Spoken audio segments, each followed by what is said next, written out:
Hi everyone, my name is Kitty. I just want to share a little bit about what's been going on with me medically.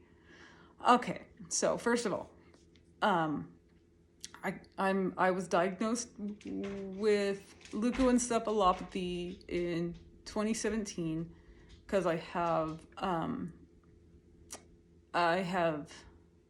abnormal T2 signals in my brain. So something's going on, right? And um, and then I had no issues back then. I have a bunch of stuff right now. But anyway, first I have migraine headaches in my late teens, and it just I didn't really think much of them. So my teens and 20s just migraines, so that was no big deal. And then my 30s came and they changed patterns, so I was concerned, and that's when 2017 they did an MRI and said that I have it's a non-typical appearance. So it was leukoencephalopathy. They said it was that. Okay, so and in the meantime, I just kind of put that aside because I had a job and I was working, and so I just not forgot, but I didn't really do much about what's going on with my brain. Okay, so fast forward, 2021, I went to work at a hospital and I had to get COVID vaccines. If I didn't, you could be fired from there. So I got a booster. I got the COVID shot and then I got a booster. August 2021, I started working at the hospital, and then December 2021, my migraine patterns changed again. So I was really freaking out, and it lasted 38 days. I have migraines with auras anyways, so whenever I have it, expect to lose some vision for like 30 minutes. I can't see anything. It goes in the middle and then it like that. And so I thought it was just a normal migraine, but it wasn't. It lasted 38 days. And then, so January 2022, I ended up having COVID because I worked in the hospital. I was cleaning all the rooms, patient rooms. I was exposed to COVID every day, and even if when they leave, I have to clean up the messes in the room. I had to wipe the walls and get their trash and do the laundry linens and all that stuff. So it wasn't just from the patients, it was on everything they touched. So it can last for 72 hours on surfaces, the coronavirus. And so I don't know, it's just I was risking myself every day, but I still did it. January 10th, I got COVID. January 24th, I went back to work and started to limp. And I wasn't sure what the heck was going on. So I just continued to work. Aside from limping, there was nothing else. And then it was super quick, that 2 weeks after I first started the limp. So, and so that was February 10th. February 10th was the day that I fell at my job, and then I was disoriented. I had it wasn't like a panic attack. It was something else. My whole left side went numb. I before that I was tripping on things, but I didn't fall. But I did. I fell at work. I had to hold on to stuff because I was limping, and I couldn't talk. So I thought I was having a stroke or it was MS or something. So I staggered down to the ER, and they said it's not MS. They did an MRI. No lesions in the back, and I just have the same brain issue from 2017. It just didn't really change. There's no progression. So I'm like, okay. And after that, I had to not go back to work. I was on medical leave until we got this figured out. And then March came around. I stopped driving because I couldn't tell when to stop in my car. I was my hands were, I still have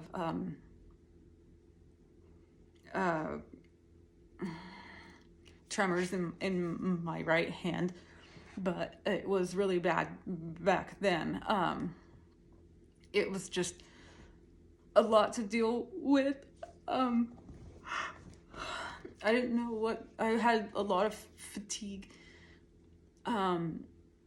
Let's see, March, I went to the, I got diagnosed with Hashimoto's thyroid. So I'm on stuff for that, and that doesn't really help with the fatigue. And then I got also diagnosed with, I went to a rheumatologist for my leg, and they didn't check my legs. They did an ultrasound of both my knees, and that's when they said it was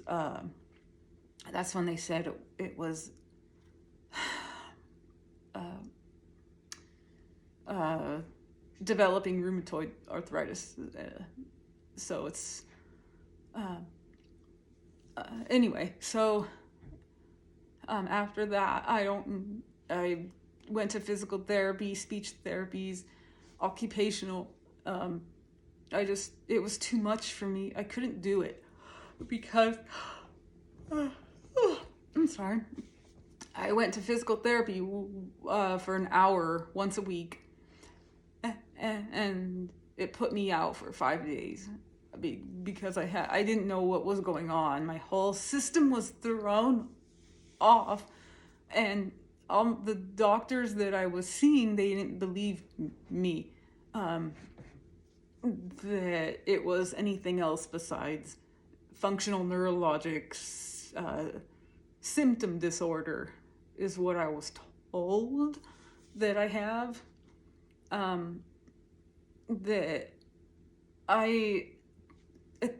When they said that, I'm like, oh no. I said, no, there's no way. I don't have past trauma, stuff I need to deal with, and then it comes out functionally. No, there's something else. I kept telling them there's something else wrong, and they just didn't believe me. They overlooked everything. All 2 neurologists. I probably went to like 10 doctors in my area altogether since all this happened. And then I had another MRI September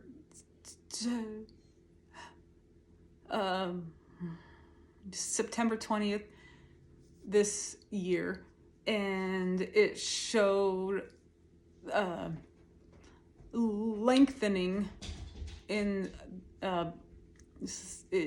my brain. It's some lengthening in the pattern. The T2 signal, it changed, it thickened in there. So in 6 months, something happened, and there's more progression, just a little bit, but not.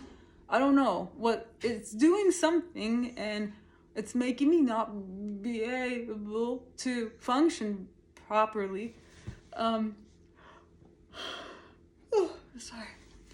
And then I went to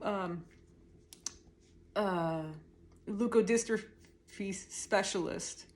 I had to be out of state for that, and so I went to him November 7th, and I had to get a spectroscopy done to figure out what everything is and what kind this is. So I don't know. I had the spectroscopy November 30th, so just a couple days ago. I had it done. I don't know what the results mean. There's some elevated levels of something, and then I don't know. But my symptoms are I have fatigue. That's number one. My eyes shake like this back and forth. Sometimes it doesn't all the time.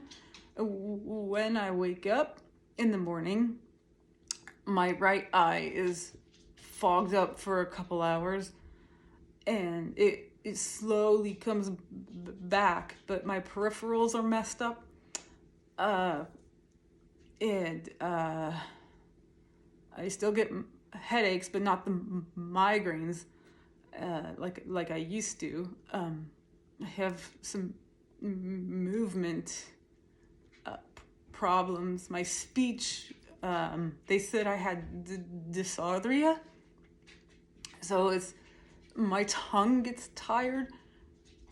It feels like you chew gum for 4 days or something. That's what my tongue feels like when I do talk too much. And so this is kind of pushing it, this video. But it's hard to talk on it's hard to talk on the phone.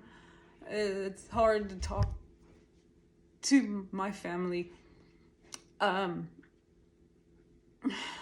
had to talk to a therapist to see if it was actually functional neurologic disorder, and that just, it doesn't do anything for me. But the other symptoms, I walk for a few steps, and instantly my left leg is affected. It feels like my leg will give out on me. I use a cane to walk. It's just, I have a lot of pain in my back, and in my hips and my legs and everywhere. I try to function normally, but it's just hard.